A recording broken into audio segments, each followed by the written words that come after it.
Biggest reason I cannot speak English because not only about vocabulary, even it's not about the grammar. It's more about that you think in your native language, then try to translate it. So if you have to speak fluently, you'll have to think in English, right? So in this video, I gonna tell you how to think in English. So I will be explaining things within 4 simple steps. So watch this video till the very end because 4th is my favorite. So method number 1. The tip number 1 is very simple.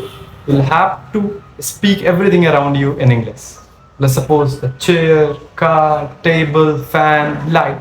This is as simple as that, but it will drastically change the way you think and you will start thinking naturally in English. Let's jump to the tip number 2.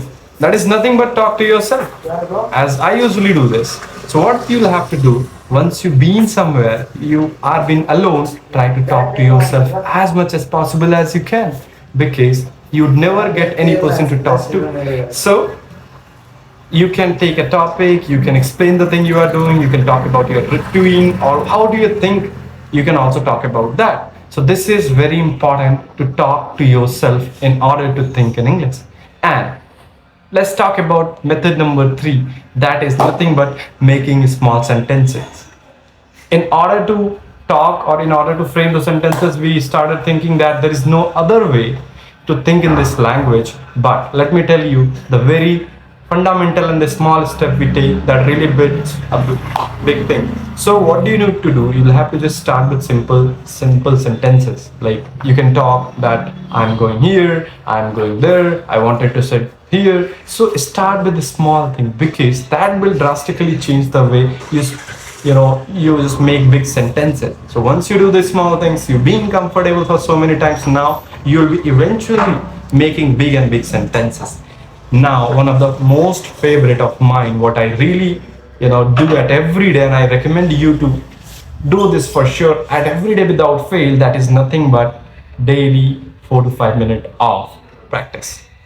And let me tell you, this is one of the very important in your journey, because people will come and tell you that you can think like that, you can do this, you can do this, but eventually none of the things would work.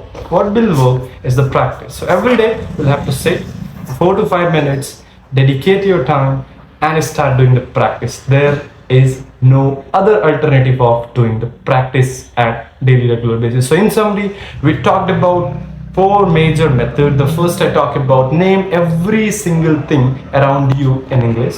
Number 2, we talk about talk to yourself. Once you are being somewhere, start talking to yourself because you are always available with you. Number 3, start with small sentences. And number 4, which is most favorite of mine, daily practicing for 4 to 5 minutes. So if you really wanted to speak in this language very fluently, so you'll have to think in English. And for thinking English, you don't need to do any fancy stuff. People majorly ask me and I just tell these simple things, and I felt that if you follow the things what I told in this video, the 4 simple things, you can achieve any kind of fluency as I did. So never look for a shortcut. Don't look for fancy thing. Just focus on brutal execution. What I told, if you will do it for only 1 week, you will see the drastic changes in you. So for that regards, I really wish you the best for this journey, and comment down your favorite tips, what you really like, because 4th is mine and I really love talking to myself and doing practice every day. That's what I am also doing here. So thank you so much for watching this video till very end. See you in the next video.